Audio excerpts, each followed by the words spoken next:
हरि ओम श्री गुरुभ्यो नमः। आज क्लास रे समस्त को स्वागत। पिले बहुत गुड़ी मेसेज करछंती पिला माने जे क्लास पाई पिले मु ओपीएससी एग्जाम रे बिजी थिली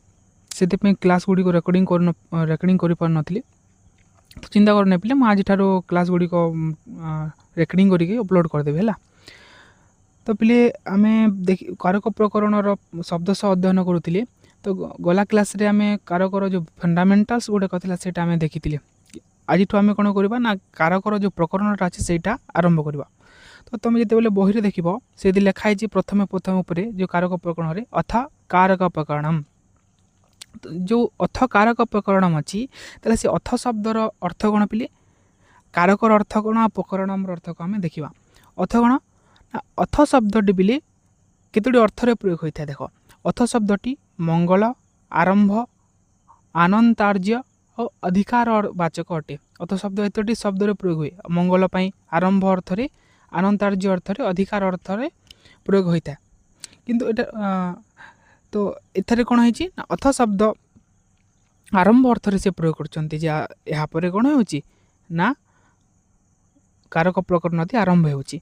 ताले कारक कौन पिले आमे जो पूर्व क्लास रे कही जे क्रिया सहित जार अन्य होता है क्रिया सहित जार प्रत्यक्ष संबंध थाए ताहाकू कारक बोली कह जाता है। क्रियान्वयतम कारकतम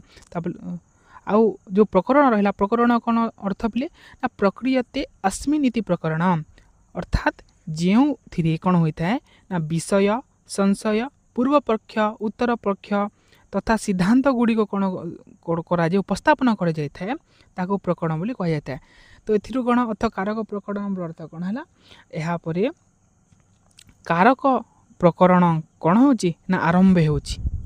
तो तुम पिले जिते बेले एनएच रे जाऊ था कौन सी रास्ता रे जाऊ था तुम देखो जिते बेले कौन सी गोटे म्युनिसिपालिटी आसीला किंबा कौन सी गोटे बड़ सहर आसी जाए तो से गोटे होर्डिंग लिखाई था जे कौन ना पुरी रे आपणकर स्वागत बा भुवनेश्वर रे आपणकर स्वागत कटक रे आपणकर स्वागत सेमिति अथ कारक प्रकरण जिते बेले कह जाउछि तो यहाँ पर कारक प्रकरण आरंभ होछि आ कारक प्रकरण रे आपण मानकर स्वागत अछि हैला। तो से कारक प्रकरण आरंभ हैला से समय तार प्रथम सूत्र होछि बिले प्रथमा विभक्तिर प्रतिपदिकार्थ लिंग परिमाण वचन मात्रे प्रथमा हैला। तो प्रथमा विभक्ति स्टार्टिंग हो कारक प्रकरण रो प्रथमा विभक्तिर बहुत इंपोर्टेंट सूत्र अछि बिले दुईटा गोटे होछि प्रतिपदिकार्थ लिंग परिमाण वचन मात्रे प्रथमा आ गोटे सूत्र होछि संबोधन च। तो आज आम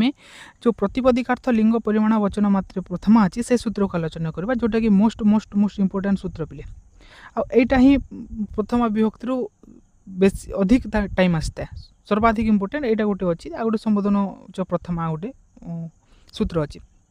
तो आज आम देखा जे प्रतिपदिकार्थ लिंग परिमाण वचन मात्र प्रथमा तो ये सूत्रटी प्रथमा विभक्ति करता है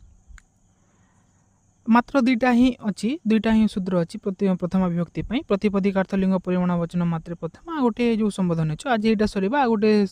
क्लास रे संबोधन आलोचना करवा। तो प्रतिपदिकार्थ लिंग परिमाण वचन मात्र प्रथमा यहाँ हूँ सूत्र संख्या। तो ये आम देखा ताले यहाँ को जो आम गोटे लंबा सूत्र लगुव यहाँ को आम पदच्छेद करवा ताले कौन पद आसो तो सूत्र प्रतिपदिकार्थ लिंग परिमाण वचन प्रथम यहाँ को सप्तम विभक्ति एक वचन कर दिखाई और प्रथमा प्रथमा विभक्ति एक वचन रूप कर दिखाई किंतु ये जो लाइन अच्छी ना तो ये कतोटी शब्द अच्छी बोले प्रतिपदिकार्थ लिंग गोटे प्रतिपदिकार्थ गोटे पद लिंग गोटे पद परिमाण गोटे पद वचन मात्रे गोटे पद अच्छी ताले प्रतिपदिक कौन लिंग कौन वचन कौन आ मात्रा कौन ताकू मुझे गोटे गोटे शब्द सह आलोचना करी। तो आम तार वृत्ति जो देखा से कहुई नियत उपस्थिति कह प्रतिपदिकार्थ अर्थात जहाँ नियत भाव में उपस्थित होता है ताको प्रतिपदिकार्थ बोली कह जाए। कहा कौन नियत रूप कौन होता है ना उपस्थित होता है ना आम जहाँ उच्चारण कले जो अर्थटी आम जेकोसी शब्द को उच्चारण कले जो अर्थटी आम सम्मुख में नियत रूप में उपस्थित होता है ताको प्रतिपदिकार्थ बोली कह जाता है। जमीती आम जो उच्चारण करवा राम जो आम श्री रामंकर नाम जो उच्चारण करुँ ताले आम कहार चित्र आम सम्मुख उपस्थित होची ना सी होचंती अयोध्यार राजकुमार दशरथंकर पुत्र माता सीतांकर स्वामी आओ परवर्ती अयोध्यार राजा पुरुषोत्तम होउछन्ति श्री रामचंद्र। तो आम जो राम शब्द उच्चारण कले आ जहाँकर चित्र आम सम्मुख उपस्थित है सी हूँ प्रतिपदिक। सेमती आम जो हस्ती बा हाथी बोली उच्चारण करवा ताले आम सम्मुख जार चित्र उपस्थित है जी एपरी गोटे विशाल काय जंतु जार गोटे शुंड अच्छी दुईटा बड़ बड़ कान अच्छी आ चारोटी गोड़ अच्छी बड़ बड़ ताको से चित्र जो उपस्थित है आम सम्मुख आम कौन कहवा ना प्रतिपदिक। सेमती व्याघ्र जमी बाघ बोले आम उच्चारण करवा जो चित्र उपस्थित है आम सम्मुख से हूँ प्रतिपदिक है। तो मात्र शब्द से प्रत्येकम योग ये कहगला जे मात्र शब्द से प्रत्येकम योग ताले प्रत्येक स्थान रे कौन है ना मात्र शब्द योग्य हम। जदि प्रत्येक स्थान रे मात्र शब्द जोग हम ताले कोठी ना सूत्र रे तो कौन केमती हम ना प्रतिपदिकार्थ मात्रे देख मात्र शब्द प्रत्येक जोग हेले कौन हो ना प्रतिपदिकार्थ मात्रे लिंग मात्राधिक्ये परिमाण मात्रे संख्या मात्रे समस्त जगह मात्र मात्र शब्द लगुच ना जो प्रथमा सैद ये सब जगह प्रथमा विभक्ति होता है। लिंग प्रतिपदिक मात्रश्च लिंग मात्रश्च परिमाण मात्रश्च संख्या मात्रश्च प्रथम सैद द्वंद्व समास है। तो उदाहरण कौन बोले उच्चै नीचै कृष्ण श्री ज्ञानम अलिंगा नियतलिंगाश्च प्रतिपदिकार्थ मात्रस्य इत्यस्य उदाहरणम। ताले प्रतिपदिक मात्रर उदाहरण एटा। तो ये प्रतिपदिक मात्र दुई प्रकार गोटे होची अलिंगा आ गोटे होची नियतलिंगाश्च। अलिंगा जो पद रहा से अलिंग प्रतिपादिकर उदाहरण होची कौन उच्चै आ नीचे। आ जो नियतलिंग अच्छी से नियतलिंगर उदाहरण होची कृष्ण श्री ज्ञानम। ताले तुमको प्रश्न आसब जे सार अलिंग कौन आ नियतलिंग कौन। अलिंग सेटा पिले जार कौन लिंग न था है कौन लिंग न था जार ताको अलिंग बोली कह। लिंग माने कौन पिले जेंडर ना कि जहाँ इंग्लीश में जेंडर बोली कहूँ। आ जो नियतलिंग अच्छी पिले जार लिंग फिक्स थाए ताको नियतलिंग बोली कही जाता है। परवर्ती शब्द स्लाइड रे मु तार गोटे गोटे उदाहरण सहित व्याख्या करी है चिंता करना। आ कौन कहला ना अनियता लिंगास्तु लिंग मात्राधिक्यस्य आ जो अनियत लिंग अच्छे से कौन ना ततः तटी तटम। ये जो अलिंग पद रहा अनियत लिंग जार कौन लिंग निर्धारण करें तार उदाहरण होची तट तटी आ तटम। परिमाण मात्रे द्रोण ब्रीहि आ परिमाण मात्रा परिमाण माने कौन बोले मापिवा क्वांटिटी आम जहाँ को मापी था है जमीती राम 50 केते ना 60 केजी अच्छी कृष्ण 80 केजी अच्छा। तो से जो आम मापिवा जो रहा ताकू आम परिमाण बोली कही था से परिमाण रे वृद्धि होता है क्षमता प्रथम विभक्त होता है। तो द्रोण रूपम यत् परिमाण तत्परिच्छिन्न व्रीहि इत्यर्थः। ताले एटार जो उदाहरण नहीं द्रोण व्रीहि उदाहरण है द्रोण आ व्रीहि व्रीहि पिले ए धान को ग्रहण करा जाउछि ताले द्रोण रहा माण है। तो द्रोण व्रीहि बोले माणीय धान। तो पे फकीर मोहन सेनापति गोटे उपन्यास लिखी से भितर गोटे 6 माण 8 कुंड ना कि। तो से जो माण कथा कला से परिमाण को बुझाए। तो से माण माने माणीए धान जहाँ को संस्कृत में कहगला द्रोण व्रीहि बुझिला। प्रत्ययार्थे परिमाणे प्रकृत्यार्थ अभेदेन संसर्गेण विशेषणम। प्रत्ययार्थेषु परिच्छेद्य परिच्छेद्यक भावेन व्रीहि विशेषणमिति विवेकः। वचनम संख्या ताले संख्या गण जो संख्या गण संख्या हूँ वचन वचन को संख्या बोली कह जाए। वचन केते प्रकार एक वचन द्विवचन और बहुवचन नहीं कि एक दौ बहवः। विभक्त्यार्थत्वात् विभक्ते रप्रप्तो वचनम पदच्छेद एटा पिले मु आगु कर देछि तुमको देखो एटा थिला हमर वृत्ति वृत्तिर मु सामान्य अर्थ तुमको कहिदेली। तो वर्तमान आम देखा जे गोटे गोटे पद से पदर गूढ़ार्थ कौन अच्छे शब्द सह वर्तमान आम अध्ययन करा प्रतिपादिक अर्थ मात्रे कौन लिंग मात्रे कौन परिमाण वचन कौन आ वचन मात्रे कौन देखा चला। तो प्रथम हूँ प्रतिपदिका अर्थ मात्रे प्रथमा। तो प्रतिपदिक अर्थ मात्र प्रथमा विभक्ति होता है। ताले प्रतिपदिक अर्थ मु कही तुमको बोले तो तार टिके शास्त्रीय आलोचना करवा ना यस्मिन् प्रतिपादिके उच्चारिते यस्यार्थस्य नियमेन उपस्थिति सा प्रतिपादिकता। एटा जो बाल मनोरमा जो लिखिं से बाल मनोरमा एक कथा लिखाई ए लाइनटा यस्मिन् प्रतिपादिके उच्चारिते यस्यार्थस्य नियमेन उपस्थितिः सः तदर्थः। अर्थात कौन अर्थ कौन पे ना कौन प्रतिपदिकर उच्चारण मात्र के कौनसी प्रतिपदिकर उच्चारण मात्र के जो अर्थ निहत रूपे उपस्थित हुए ताहाको प्रतिपदिक अर्थ बोली कहुए। मुझे जोटा कहली जार उच्चारण करने मात्र जो शब्दर उच्चारण करने मात्र जार चित्र तुम सम्मुख में साक्षात उपस्थित होता है ताको प्रतिपदिक अर्थ बोली कहुए। जमीती आम कहवा कौन ना सुंदरी बालिका है आम जो गोटे सुंदरी बालिका आम उच्चारण कला ताले तार केमी चित्र तुम सम्मुख में उपस्थित है गोटे सुंदरी स्त्री बा सुंदरी नारी तुम सम्मुख में अच्छी तो सहीटा हूँ प्रतिपदिक अर्थ। जमी आम आउ कौन पशुपक्षी जमी कुकुर बोली जो श्वान अच्छे श्वान शब्द उच्चारण कला मात्र के कहार चित्र आम सम्मुख उपस्थित है गोटे कुकुर गोटे लांज हलाउवा आउ चारि गोड़ विशिष्ट लालाकीर्ण होता से जो कुकुर मान श्वानर छविटा तुम सम्मुख उपस्थित होची तो श्वान उच्चारण कले कौन हाथीर चित्र तुम सम्मुख उपस्थित हुए कि ना ताले सेटा प्रतिपदिक हो पार ना ताले प्रतिपदिक कौन जो शब्दर उच्चारण मात्र के जार चित्र जो अर्थ तुम सम्मुख में उपस्थित हुए सहीटा हूँ प्रतिपदिक अर्थ। जमीती तुम ना धरिन चंपी तो आम जो चंपी उच्चारण करवा ताले चंपी उच्चारण कले जार चित्र तुम सम्मुख में उपस्थित हे सी हूँ प्रतिपदिक अर्थ। तुम गोटे सांग अच्छी धरिन से सांगर ना हूँ पूजा तो आम जो से पूजा उच्चारण करवा से पूजा उच्चारण कला समय से पूजार चित्र तुम सम्मुख में उपस्थित होता से पूजा हूँ प्रतिपदिक अर्थ। आ गोटे अच्छा धन्य तुम सांग मंजित मंजित मोर जो आम फास्ट इयर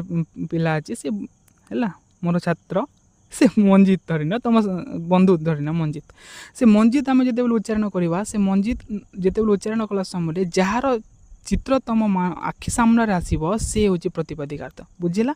तो से प्रतिपदिक अर्थ कौन तो सेमिति नियोपस्थित कहा प्रतिपदिक अर्थ तो जहाँ जो शब्द उच्चारण कले नियत भाव में जहाँ उच्चारण जार चित्र तुम सम्मुख उपस्थित हुए ताको प्रतिपदिक अर्थ बोली कहुए। प्रतिपदिक अर्थ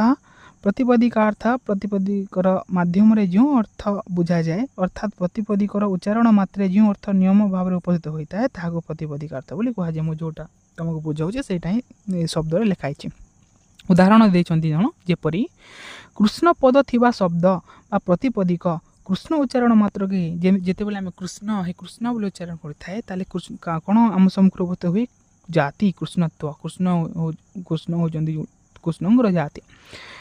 व्यक्ति से होती जड़े व्यक्ति आ लिंग से होती पुरुष जो आम कृष्ण उच्चारण कले जानिले सी होती कौन जड़े व्यक्ति आ सी होती पुरुष आदि अर्थ आमको जानवा बुझा पड़े। सेमती आमर आचार्य जो व्याकरण आचार्य पाणिनि रहिले से पाणिनि मतरे कौन ना प्रतिपदिक से दुईटे सूत्र देते प्रतिपदिक निर्माण कौन ना तार संज्ञा प्रतिपदिकर कौन दुईटा सूत्र देले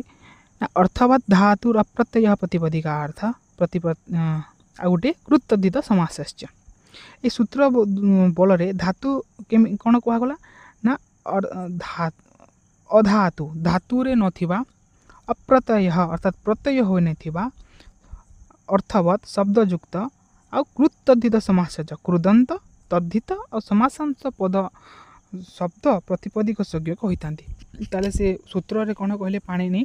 जे अर्थवत अधातु अप्रत्यय प्रतिपदिक अर्थ जी धातु हो नथिबो आउ प्रत्यय हो नथिबो आ शब्दयुक्त जो कौन कृतद्धित समास कृदंत तद्धित और समासांत पद को प्रतिपदिक बोली कहुए। यहाँ पाणिनि मतरे तो प्रतिपदिकार्थ 5 प्रकार पिले पंचकम प्रतिपदिकार्थ ये जो प्रतिपदिकार्थ कथा कहुच्छी जार उच्चारण रे जार चित्र तुम सम्मुख उपस्थित होती प्रतिपदिक बोली कहूँ ताले से प्रतिपदिक पिले 5 प्रकार है कौन कौन ना जाति बा प्रवृत्ति निमित्त गोटे जाति या प्रवृत्ति निमित्त व्यक्ति लिंग संख्या और कारक कौन प्रतिपदिक उच्चारित हेले यही 5टी अर्थ बुझा पड़े जेकोसी आम प्रतिपदिकर उच्चारण करवा जो कौन शब्द ताले आमको ये 5टी अर्थ बुझा पड़ी था कौन ना जाति से कौ जाति रही व्यक्ति व्यक्ति लिंग संख्या कारक है तो ए अर्थ को द्योतित करने प्रतिपदिक प्रथमा विभक्ति लगी जाए।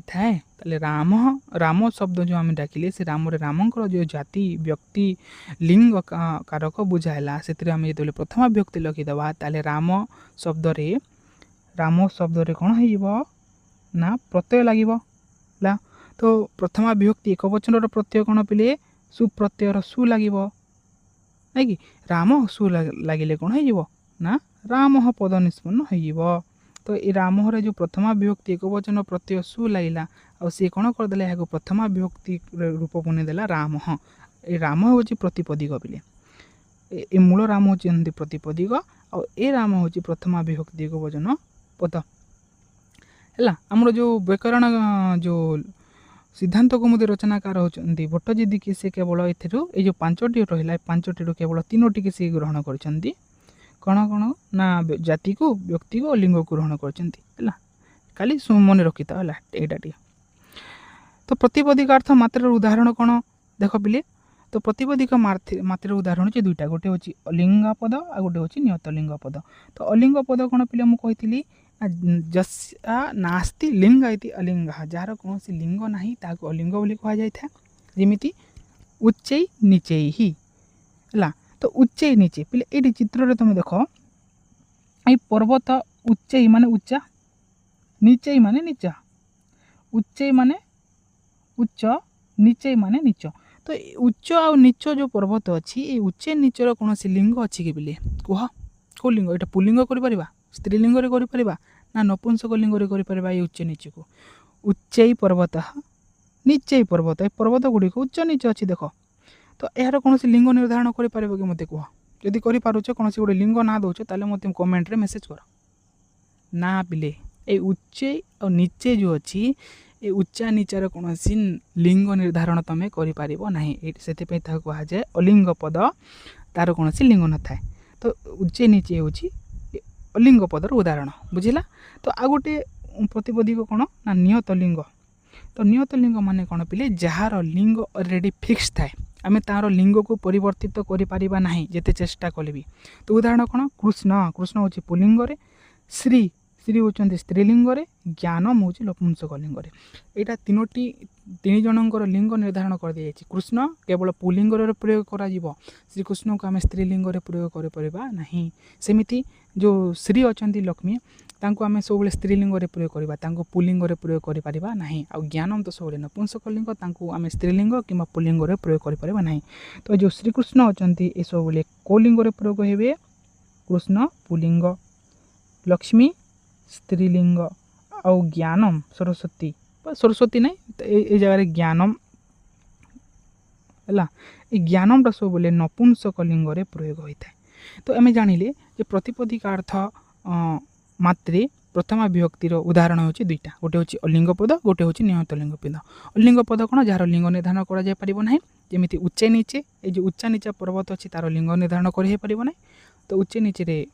उदाहरण होची अलिंग पदर। नियत लिंग जार लिंग सब फिक्स थाए आम ताकू पुलिंग को स्त्रीलिंग कि स्त्रीलिंग पुलिंग कर ना। उदाहरण पुलिंगर उदाहरण होची कृष्ण स्त्रीलिंगर होचंती किए श्री आउ नपुंसक लिंग होची ज्ञान। तो यहाँ थिला प्रतिपदिक मात्रे। तो आम देखा बर्तमान लिंग मात्रा मात्रे प्रथमा विभक्ति लिंग मात्रे प्रथमा। तो लिंग मात्रे कौन ना लिंग मात्रे प्रथमा विभक्ति होता है। लिंग माने कौन पिले जेंडर है जहाँ इंग्लीश तुम जेंडर बोली कह। तो से जेंडर मात्र रे कौन होता है ना प्रथमा विभक्ति होता है। कौन कौन जेंडर अच्छे पिले पुलिंग स्त्रीलिंग आउ क्लीबलिंग है मेल फीमेल आउ गोटे कौन पिले ट्रांसजेंडर आम कहे ना। हाँ तो से तीन प्रकार जो लिंग मात्र रे से तीन प्रकार लिंग रे कौन होता है ना प्रथमा विभक्ति होता है। तो लिंग तीन प्रकार जोटा कहगला पुलिंग स्त्रीलिंग और नपुंसक लिंग ये तीनोटी लिंग रे आम प्रथम विभक्ति लगे था। तो उदाहरण कौन पिले तटह तटी तटम तटह पुलिंग प्रयोग होती तटी स्त्रीलिंग और तटम नपुंसक लिंग। एटा को देख पिले ये जो नदीटा प्रवाहित होती नदीर यहाँ हूँ तट बा कूल जहाँ तुम कौच तुम यार लिंग निर्धारण कर पारबो कि कौ लिंग रे या प्रयोग कराए नदीर जो तट रहा तट को आम कौ लिंग रे प्रयोग कर पारिबा तो पिले नदीर लिंग को आम तीनोटी लिंग रे प्रयोग कर पारिबा तीनोटी लिंग रे पुलिंग रे मध्य प्रयोग कर पारिबा या स्त्रीलिंग रे मध्य या प्रयोग कर पारिबा आ नपुंसक लिंग रे मध्य या प्रयोग कर जाय जेमिति तटः पुलिंग रे तटः स्त्रीलिंग रे पुलिंग रे आम जो नदीर तट रहा नदी तट को आम पुलिंग रे तटः रूप रे प्रयोग कले स्त्रीलिंग रे तटी आ नपुंसक लिंग रे तटम है तो यहाँ हूँ लिंग मात्राधिकी लिंग लिंग पुलिंग स्त्रीलिंग और क्लीबलिंग आम जिते प्रयोग करता से प्रथम विभक्ति लगे था यहाँ तट शब्दर प्रथम विभक्ति एक वचन पुलिंग तटः स्त्रीलिंग तटी आ नपुंसक लिंग तटम होता है बुझीला आपको देखा तो ये हूँ परिमाण मात्रे परिमाण मान कौन पे क्वांटिटी नहीं कि आम जाको मापी पारिबा कौन सी केजी माध्यम है कौन सी लिटर माध्यम है कौन सी पात्र माध्यम है आम जिते बले मापन कार्य करूँ परिमाण बोली कहुए आ से परिमाण जो मात्र प्रथम विभक्ति होता है तो देखा शास्त्रीय कौन कहगला तो परिमाण मात्राधिक्य परिमाणर मात्राधिक्य प्रथम विभक्ति होता है जिते बले परिमाणर मात्रा को बुझाइबा को थाए तो सेते बले प्रथम विभक्ति होता है उदाहरण देइछन्ति शास्त्र उदाहरण द्रोण ब्रीही माने होची बले गणीय धान ब्रीहीर अर्थ होची बले कोन ब्रीही माने हला धान तले केते धान ना गणीय धान केते धान द्रोण माने गणीय धान ब्रीही के अर्थ होची धान तले केते धान ना गणीय धान ताकू द्रोण बोली कहुच्छी तो गुणी माने कौन पिले ये हूँ गोटे मापिबार मेजरमेंट जहाँ कहुच्छे आम जमी माणीए 6 माण 8 गुंड जमी कहली 6 माण धान तो सेमती ये गणीय धान बोली कहुए से गणीय धान जिते आम व्यवहार करवा ताहले से मात्राधिक्य से परिमाण मात्रा भी प्रथम विभक्ति हो जाता है द्रोण शास्त्रीय कौन कहला देख द्रोण रूपम यत् परिमाणम तत्परिछिन्न ब्रीही अर्थात द्रोण जो रहा गणी जो माण रहा जो माण रूपक जो परिमाण रहा बा द्रोण रूपक बा गणी रूपक जो परिमाण रहा पे संस्कृतर उदाहरण देव द्रोण बोलिकी है से गणीय धान किंबा माणीय धान लिखब ना है तो द्रोण ब्रीही द्रोण मान हूँ गणी बा माणीए तो से गण रूपक बा माण रूपक जो परिमाण तद्वारा मपा जाइथिबा जो कौन मपा जाइछि ना परिच्छिन्न जो धान रहा से ब्रीही है जत द्रोण रूपम जत परिमाणम तत्परिच्छिन्न ब्रीही अर्थात द्रोण रूपक जो परिमाण रहा जो मापन जो स्केल रहा बा जो मापिबार जो माध्यम रहा तद्वारा मपा जाइथिबा कौन धान बा परिच्छिन्न जो ब्रीही रहा से कौन हम ना प्रथम विभक्ति हो तो देख पे चित्र रे तो प्राचीन काल रे विभिन्न परिमाण कौन जो मापन व्यवहार होता पे कौन माण आउ कौन कौन कहती ताकू तो देख एक माण बा माणीय धान जोटे कहला द्रोण ब्रीही एक माण धान द्रोण ब्रीही देख पे चित्र रे आ गोटे हूँ अधमाण तार और टे छोट रधमाण आउ कौन कौन कहते यहाँ गुड़ाक मु जानी ना माने से समय प्रयोग होता पे ए समय मानर परिमाण किसी प्रयोग होना तो से विषय टी मु अवगत ना जदि किए जाच तार कौन छोट छोट गुड़ाक यहाँ प्रयोग होता है तुम मेसेज कर बाकी मैंने भी जानीजे तो ये जो एकमाण बा द्रोण ब्रीही जो मपा गला से मपन कार्य द्वारा से कौन होता है ना प्रथम विभक्ति होता है तो द्रोण ब्रीही ये प्रथम विभक्ति लगला तो परिमाण मात्रा बुझेगा तापर आउ गोटे अच्छी पे आउ गोटे पद हूँ वचन मात्रा आम जो देखी वचन मात्रे प्रथमा ताले वचन कौन तो वचनम संख्या अगर से कारी लिखाई वचनम संख्या ताले कौन देखा तार गोटे गोटे तो कहगला वचनम संख्या तो वचन मात्र मान हूँ वचन अर्थ हूँ संख्या तो कौन ना कि वचन केते प्रकार 3 प्रकार जोटे कहला एक वचन एक द्विवचन द्वे बहुवचन नहीं कि तो एक वचन द्विवचन बहुवचन जो प्रयोग करवा से समय आम प्रथम विभक्ति होता है जमी बालक एक वचन बालकौ द्विवचन बालका 3 बहुवचन वचन अर्थ संख्या संख्या मात्रे प्रथम विभक्ति होता है संख्या मात्र रे को विभक्ति होता है प्रथम विभक्ति होता है उदाहरण एकम अनुसार कटिब पे ये जगह मुह हलंद रहा एक संख्या एकत्तर बोधक गोटे द्वे दुईटी बहव बहुत गुड़े देख एक बालक तो आम जो कह एक बालक वाला सिंगल बॉय गोटे बालक माने कौन करवा एक बालक गोटे बालक तो जो एक रहा सो एक परिमाण और से परिमाण रे एक रु प्रथम विभक्ति एक है एक बालक सेमती ये दुईटी बालक अच्छा दौ बालक दुई जन बालक अच्छा दौ बालक दुईटी ये दुईटी मध्य टू बॉयज दो बालक ये दुईटा मध्य संख्या ना एक बालक एक बालक गोटे संख्या दौ बालक दुईटी बालक अच्छा तो दुई हूँ गोटे संख्या ये द्वितीय प्रथम विभक्ति लगे सेमती थ्री बॉयज ये तीनोटी बालक अच्छा ताले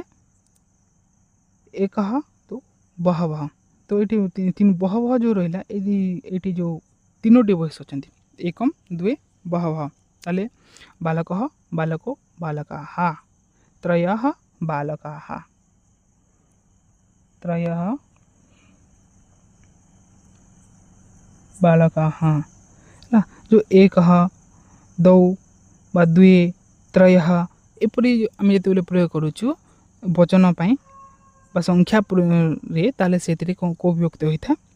प्रथम विभक्ति होता है बालकः बालको बालकाः ये हूँ गोटे बालक एक बालक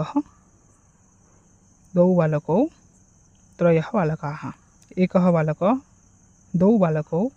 त्रयः बालकाः एपरी आम प्रयोग करता एक द्वे बहव तो एपरी संख्यावाचक जिते आम प्रयोग करवा से प्रथम विभक्ति होता है तो एथिरो आम कौन जाना पे प्रतिपदिक अर्थ लिंग परिमाण वचन मात्र प्रथमारू जे प्रतिपदिक अर्थ मात्र रे लिंग मात्र रे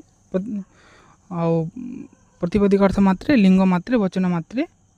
कौन होता है ना प्रथम विभक्ति होता है प्रतिपदिक अर्थ लिंग परिमाण आ वचन मात्र रे प्रतिपदिक अर्थ मात्रे लिंग मात्रे परिमाण मात्रे वचन मात्र रे प्रथम विभक्ति होता है तो प्रतिपदिक अर्थ मात्रे कौन लिंग मात्रे कौन वचन मात्रे कौन आ परिमाण मात्र कौन आम गोटे गोटे शब्द सह आलोचना कले तो तुम निश्चित भाव में व्याख्या कर भल भाव आम आ गोटे क्लास रे कौन करवा जो आ गोटे सूत्र रोचे प्रथम विभक्तिर संबोधन जो प्रथम से सूत्र विषय आलोचना करवा ताहले तुम प्रथम विभक्ति सरइबा आज ये सर्वे बंधु सुखिना जय जगन्नाथ।